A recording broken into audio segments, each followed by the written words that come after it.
Hey everybody, and welcome back to Mel's Board Game Room, and I am doing my top 9 games of the games that I played in the month of June. So I didn't do this right away. I mean, we're still fairly early on in the month here, but I had a wicked cold and no voice.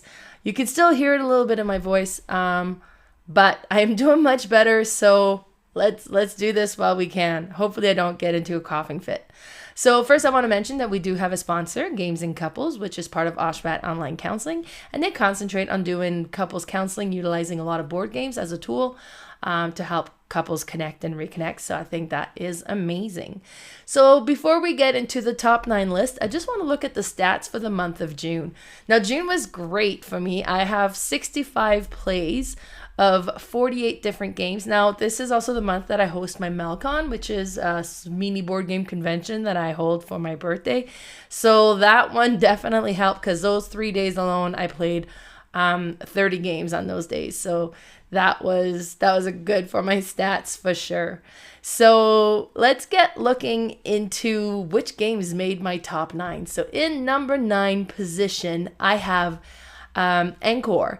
So this was one that I had purchased a little while ago and was really curious to try it. So before we went to Melcon early in the morning, me and my friend Carla, she was staying over, we ended up playing it. And I gotta say, I was impressed with this one. So it reminds me a lot of Splendor, mainly because of the components. You have those poker chips like component, and on your turn you can draw 3 like in Splendor, or you can spend them to buy a tile, or like in Splendor it would be to buy a card. Now what's really cool is you have that board along the middle there, and you have these little icons in there that shows what the cost of the tiles are going to be. Now that's completely random. You put the tokens in there, so each time you play the cost will be different. So you collect these tokens to be able to purchase those tiles, and you create a grid with them, and you're trying to create clusters of colors and clusters of animals. And if you get a cluster of 5, you get a bonus 3 points, but any clusters of more than 2 is going to score the tile as well. So that's really neat and interesting. It was kind of neat. And as well, being like Egyptian theme, you can kind of pyramid the tiles and build on top of the other tiles, as long as the tile that you put on top of the 4 other tiles underneath matches color wise, and that gives you a token discount on the cost of those tiles. Now you can spend the tokens to kind of move tiles around after they've been placed, but if there's a tile on top of it, those tiles are locked in place. You can't move them unless you move the top tile, and the top tile can only be moved onto another top location as well. So it kind of gets a little bit interesting. So neat planning on where you're going to put everything depending on the tiles that comes out when they get more gets revealed. I really enjoy this one, and that's why it's my number 9. Now, in number 8 position, I have Caldera Park. Now, I don't own this one. This is one that I played at Melcon. I do believe this was Carla's copy. This is her style. It's like tile laying with nature and animals. It just seems to be the type of games that she enjoyed the most. This one I did find it very interesting. It reminded me a lot of Cascadia, but it was definitely more structured than Cascadia is. Like, you have the board, so your terrain is set. You got to follow the map. And depending on what gets selected, a person will select what gets placed. Either you select an animal to place in the forest, or they'll select a goat, so you have to place a goat tile if you have one available. Now, if whatever they select you don't have, then you get to pick whatever you want. So it was more structured into what you had to play and where you would play it, but you're trying to create clusters of animal tiles together that all touches, and you multiply them by the number of watering holes that is in that cluster as well. So you want to have a big cluster, but you want to make sure you get as many watering holes as you can so that you can get the maximum multiplier. It was really neat. I quite enjoyed it. And then you have like these weather tiles that comes out every once in a while, and those most of the time will have a negative effect that kind of puts a limitation as to what can go around it. Now, if you've put a tile there and add the weather tile later on, it's possible you would have to remove or flip over one of the tiles you've already put, depending on what the limitation is. Really neat. Quite enjoy that one. Then in number 7 position is Factory Funner. My Carla, as I mentioned, was over, and every morning we got up at 6, even though the event didn't start at 9. So we played a few games before we headed over to the Legion. And this is one that she had purchased and thought she would enjoy, but she was having a hard time learning it from the rule book. So she says, "Can you please show this to me? And how do we play it?" I was like, "Yes, of course. So let's play it." And she really enjoyed it. Now, this is a puzzly game. It will get your brain going. But it is so satisfying. So you're going to have these different machine tiles that comes out, and then you will draw what the machines are. You can notice them. Those are the ones that have the black number in the middle, and that's how much income that machine is going to produce. Now, it has like input and output, and certain mixture needs to go in. So the one that has a 12 needed to have some green go in, some yellow go in, and some pink go in. Now you can go from the main source, or if your machine has an output, you can then utilize the machine to feed other machine, as long as it produces enough. And then you collect the amount of the income minus 1 for every tile or tubing or anything that you ended up having to place on the board to make this whole contraption work. Now, every round you'll be adding more machines, and it's going to get cluttered. It's going to get complicated, and it gets very puzzly and thinky. If you like that, this is great. This is great to train your brain. It's just really amazing. Now, if you don't like deep thinking puzzly games, you probably won't enjoy this one, but I absolutely loved it. It was great to play it again, and Carla enjoyed it just as much. Then in number 6 position is Emerge. So I actually played this one earlier in the month. I had a couple of friends come over for game day, and my friend Ashley asked, so could we play this one? Now, I bought this game knowing absolutely nothing about it. I had received a gift card from Amazon, because Amazon's not normally where I buy my board games very much. But if you have a gift card, so I was looking on Amazon for different board games, and I was going through what they had, trying to pick something, and I bought this one on the components alone. I had just come back from New Brunswick, so I was big, and I'm from a fishing village there. So, and then just the smell of the ocean and being able to kind of see all that again, I just made me realize how much I missed the ocean and the fishing village life. So these ones, the components have like little crabs, and I was like, okay, that alone, I'm sold. I want this. Now, we played it, and then my friend Ashley said, I just want to see if this is a game I would want to have. And she, partway through, she's like, darn it, I'm going to want this. So it was a really great play of it. One thing I will, like, the board is long. It will go the entire length of your table. You start on one end, and you kind of work your way through each time your boat moves along, like it's one round. So be prepared. Like, this isn't going to be ideal for a round table. Like, it's going to need enough length to fit everything. And then each player has their player board, and they each have their dice of their own color, and you roll the dice, and whatever number you get, you place those numbers, and those numbers are going to activate that action. Now, you can also get extra tiles that's going to cover the action. So if you're really trying to get crab this round, you can actually have 2 locations that'll give you crab by adding extra things. Be like, okay, so now if I roll a 2 or 4, that can be converted to providing me crabs. Or if you want to build on your islands, then you can do that. But you can change what the dice can do based on what you have there. Plus, those tiles can also give you like special ability where allow you to maybe mitigate the number of your dice, or just allow you to do different things. It's neat. It is so neat. Components are amazing. And you're building your island and you're putting things on your island. You can put trees, you can put the animals. You can't have duplicate animals, so you're gotta get, but they have to be placed in order. So crab has to go before turtle can go, and it has to have the crab and the turtle before you can put a seal on there. The seagull can kind of fly over, but that's from a different type. Like there's only 4 seagulls that can go out, and they start on the mainland. But then if a seagull comes, it can also bring a seed and plant an extra tree, and you can have up to 4 trees on your island this way. It's so cool. It is so cool. And then the way you score is however many layers your island, because you would start with an island, but you can kind of level it up and kind of keep growing. I guess it's like underground volcanoes that builds these islands, so you can make the island bigger, and it's going to be the level of island that you have, whether it's 1, 2, or 3, multiplied by all the things you have on that island. So you want to try to get your island as big as you can, but you try to put as much as you can onto it to get the better score as well. So that was really neat, really interesting. Here's like kind of a close-up of how it looks like with the island, the different layers and all the things. Look at those, like the little turtle, the yellow turtles. I fell in love with that component. Plus the little crabs. The components are amazing. And the gameplay was super fun. So then that was great. And that was number 6. So in number 5 position, we have Call to Adventure.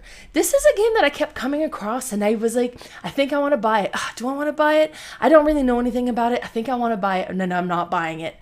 And then I went to Car Treat in the spring, and somebody was selling a copy there, and then I opened it, and then I saw the component, and I was like, done, I am so buying this game. I gotta kick myself for not having bought it earlier. But then I didn't play it until we went to Melcon, and I brought a few games that I was hoping to get off my shelf of shame. My friend Michael was attending, and he had played this game. I was like, will you teach this to me? So we ended up playing it, and it was so good. So good. So you have your board and you play as a character, and you're going to be developing what's happening to your character, and depending on the tile, so your character will have some runes symbol attached to it, and you have like 3 levels of cards, and those are kind of the different levels of the story of what's happening to you. Now you'll have 3 cards that are face up, and be like, okay, and each card have like the top action or the bottom action, and act like successfully completing one of those will give you new runes that you have access to, as well as possible different abilities. So that's great to keep that in mind. It's like, okay, great, I really want this one. Now it requires that rune. I do have one of those. Plus you have the basic runes. And it's like a dice rolling game, but it's not dice. They're runes. Let me show you. They're these double-sided, neat tiles. Like they're kind of like domino type material, and you take them and then you roll them, and if you get the one symbol, then it's a success, and you're trying to get as many success, because depending on what you're trying to accomplish, how many success you need. So maybe I need 3 and I'm rolling 4 runes. I was like, well, I need 3 of them to be a success. So that's nerve-wracking. Then maybe you can spend some stuff to add a black rune in there and then roll that one as well, so it kind of gives you better odds. However, with the black room, if it's not a success, it can kind of change your ego to go from hero into foe. Like, so you're going on the dark path and you're going lower and then darker, and then so I was like almost all the way dark. Now, if you're all the way dark, it's like -4 points at the end of the game. If you're all the way good, you could get positive points. I didn't make it into the positive points, though, because I had rolled too many of those dark runes. Now, sometimes, depending on what your cards are saying, you might want to have that, because it might be like, okay, if you're in a, dark, you might get extra abilities from that. But as you're collecting these extra cards, it gives you extra rune that you get to roll. If what you're trying to accomplish requires those particular runes to be rolled. So as you develop, like, it's going to guide towards what you're going to try to work on, because I have a lot of these type of runes, so I'm going to try to do that card. And it kind of develops the story, and then at the end you're kind of supposed to go through what happened in your story, because there's like a little story piece to all of it, and then kind of what your character went through, which was kind of interesting. You could completely not bother doing that, but it was kind of neat to do it. Really enjoy this game. Loves the component of this one. So that was my number 5. Then in number 4 position for the month of June is Marrakesh. I bought this one a long time ago. I think it was like last year. My friend Ashley actually bought this one, and she bought the Essential Edition and decided to go with the deluxe copy. So she's like, oh, if I can return it, or if you want, I could sell it to you. And I was like, yeah, sure, I'll buy it. But I had not played it. And we ended up playing when she came over earlier in the month of June, and it was good. This game is interesting. So what's really cool is we all get a token of every color. And, and they're all represented on the board. So you have the blue, you have the gray, you have the white, you have the pink, the black, the green, and the brown.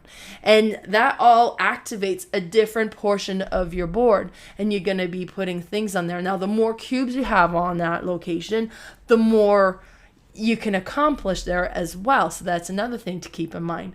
Now, you have all of these cubes behind like a little shield in front of you, and every round you're going to pick 3 of them to commit to the round, and everybody puts them, and then you take all the cubes out of everybody and you drop them in this dice tower. But it's not a dice tower, it's a cube tower, but there's different things in there that might catch some of the cubes, so not necessarily every cube can come out.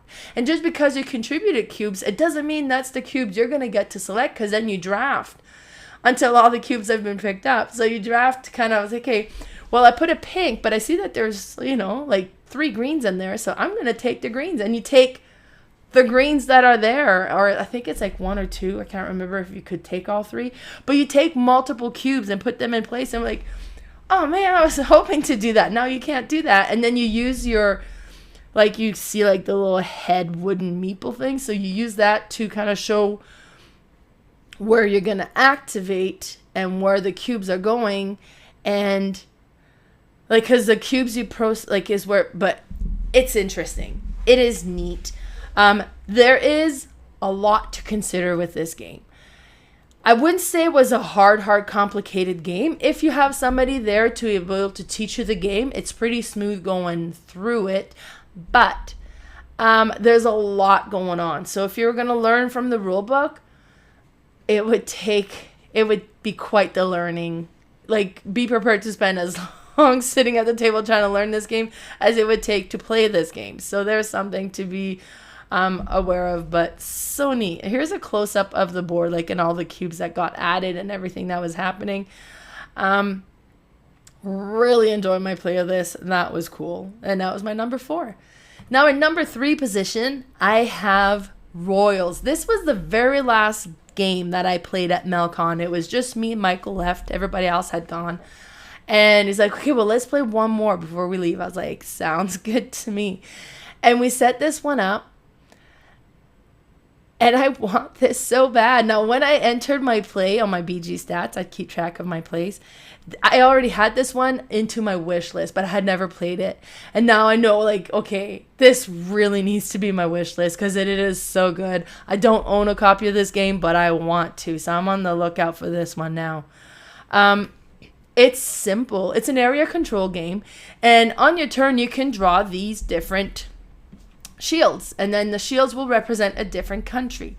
So in this case here, I have a lot of green, so I could spend my green shields to go and take control over a country that is in, I think, where was this one? Was green Spain? No, I don't think green was Spain. Is Russia, maybe? Like, it was but it was at the top corner. So you can spend those to go and take one of the city in there, and then the cities have different value to them. And then you could see, like, the bottom one that you can see there, the top one was 4, the bottom one was 1. So if I had 4, I could put my token on that location where that person is at the top with a 4, and I would now if there was a little token there, and I think there is a token with 4, I would get that token and get those bonus points.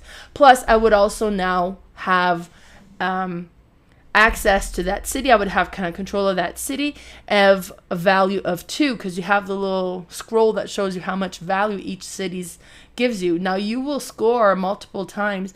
I think it was like 3 times, and whoever has the most control of one country then gets to score the points for that country, and then you take the tokens for scoring it.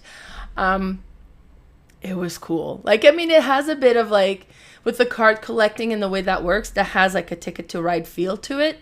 The area control was very simple. And then because I would have placed it on that one guy, I think he was a duke or something, then I get to place another token on the duke, and then whoever has the most influence on the royals, because you have the king, the queen, like different characters, you would get to score those at the end of the game as well. So you're trying to kind of get different control of these different royals, right? So good. So good. It was simple to play. It was easy to learn and easy to play. So satisfying, though. I really, really enjoy this game. I really want this one, so I'm on the lookout. Then, in number 2 position, I have In the Hollows of the Mountain Kings. This is actually the first time that I set up this game to play by myself. I had played it a few times, but it was always set up for me. And I was always like, let's play this. And then my friend, I bought this as a Christmas gift for my friend. She says, okay, I try to learn this on my own. Could you just show this to me? I can't figure it out. I was like, no problem. Let's play it. So we set up a 2-player game, and it was so good. Oh my God, it was so good. Now this game, it looks busy. There's a lot going on with it. So the rule book is a little complicated, but when you get the gist of what you need to do, it is very simple. Plus, all the rules are right on the player board. So it is straightforward. Now, what's really cool is like with the resource, and then you'll be adding trolls to your horde or whatever, and then depending on when you add a card, it has like a cascading effect, and all the cards that are underneath in some fashion will then refill their resources, and those are the resources that you can spend to acquire new cards or to build the tunnels in this mountain. And what you cover up with the tunnels, you get to collect as resource as well, but those all goes into just like your general resource, so they don't get refilled, but it's just extra resources that you get. Plus you can uncover statues, and if you put the statue on a pedestal, they're worth more points, and then depending on where the pedestal are located, how much points they're going to be worth. And it is fun. It is so neat.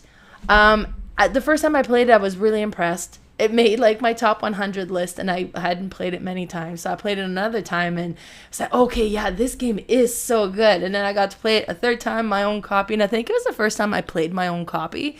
My copy also has like an expansion that I haven't tried yet.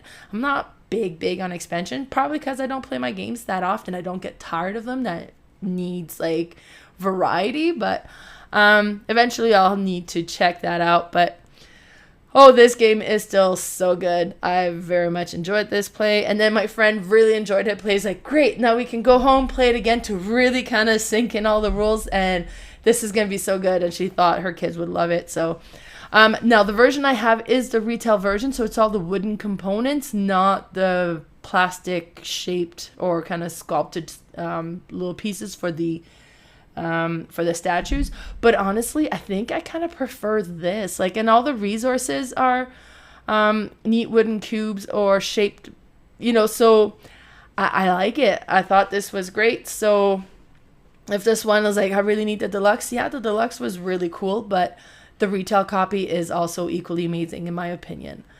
And then in number 1 position for all the games that I've played in June is Expedition. I just bought this one this month as well. I got the Stonemaier Champion subscription, and you get a discount for buying games. And then I was like, okay, well, let's put this subscription to work. And then I bought a few games, and this was one of them. I have never played Scythe, so I can't really compare it how well this compares to Scythe. I also bought my little Scythe, which I haven't had the chance to play yet, just because I thought that would be easier with my game days to get like a younger audience to play, or like not as heavy gamers. But I got this one too, which technically is like the sequel to Scythe. And then I played it at Malcon. My friend Ken was over from Red Deer, and my friend Allison had joined us, and I was like, oh, will you teach this for me? And then he did an amazing job teaching it. And it was so good. So you start up, you have table hog. We ended up having to put 2 tables together. It would have been really, really tight otherwise. But you have like the bottom tiles are flipped up and you can see what those are. Then you have more tiles further up that those are face down. You don't know what's where everything is going to be. And you have the furthest one as well that you could kind of try to reach, and you don't know what those are going to be as well.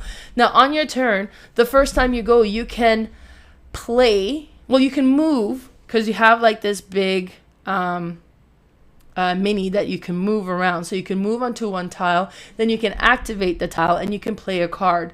And then your cards, you have them on your left side, and as you play them, you move them to the right side and you get to kind of activate what the action is on there. Now, some of the tiles will allow you to bring in workers, and if you have a worker that match what the card is, you get to do kind of extra action with it when you play the card. But to get the workers, you need to activate the tile. So it's kind of really interesting as to where you want to go, what you want to activate, trying to get, and to get the cards.